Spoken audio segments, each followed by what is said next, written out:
For more, we can speak to Marc Lavergne, a head researcher at France's National Center for Scientific Research. Hello to you, and thank you for speaking to Paris Direct. A number of gains in recent days by Sudan's military against the paramilitary RSF.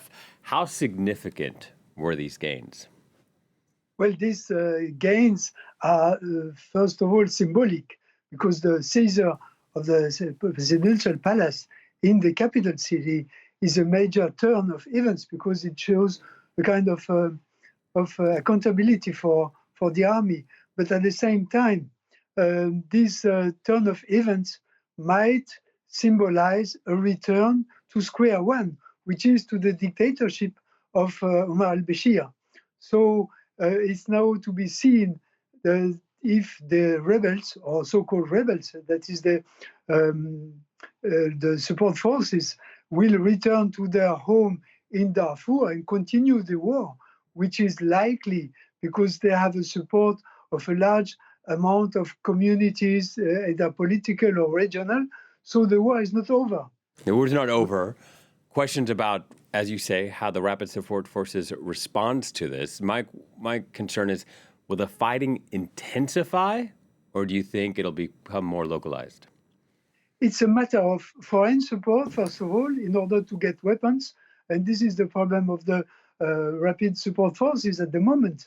They need to refurbish their troops with weapons which are provided mainly by the United Arab Emirates or some other friendly countries in Africa.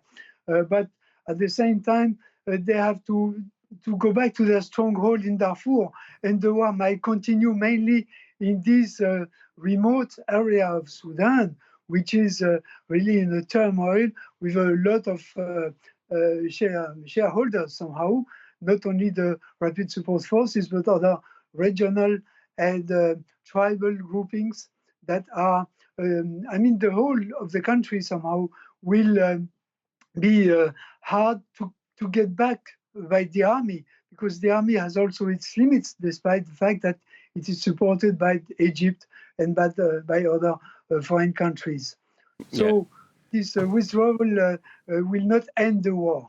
Yeah, and only 10 days ago, UNICEF's Catherine Russell said, quote, "This is not just a crisis, it is a polycrisis affecting every sector, from health and nutrition, water, education, and protection." Just how serious is a humanitarian situation on the ground?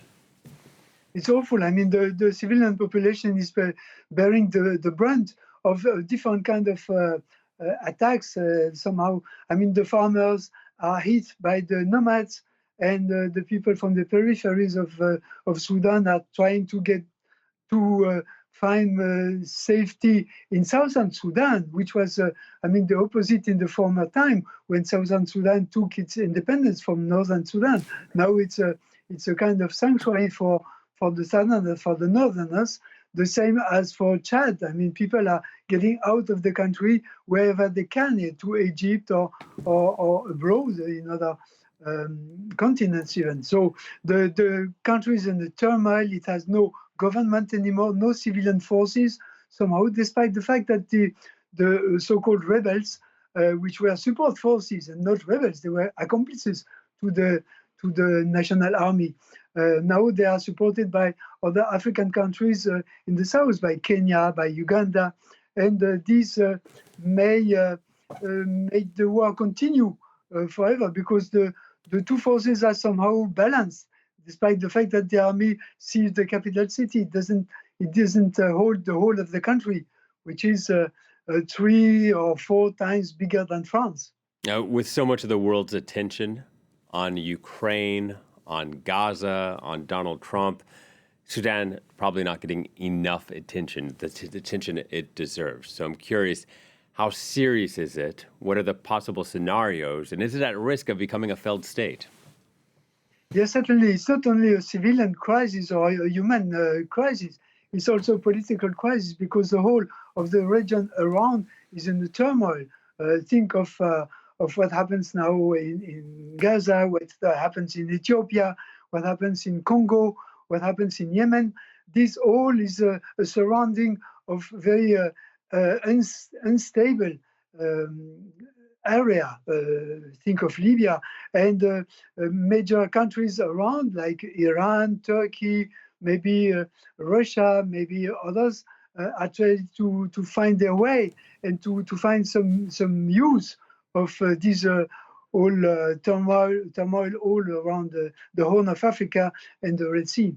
Real quickly, we know al-Bashir was gone. There were so many hopes for democracy, but the people are hoping to see that. Do you think they should change their expectations, or is there still light at the end of the tunnel? It seems to be the end of the.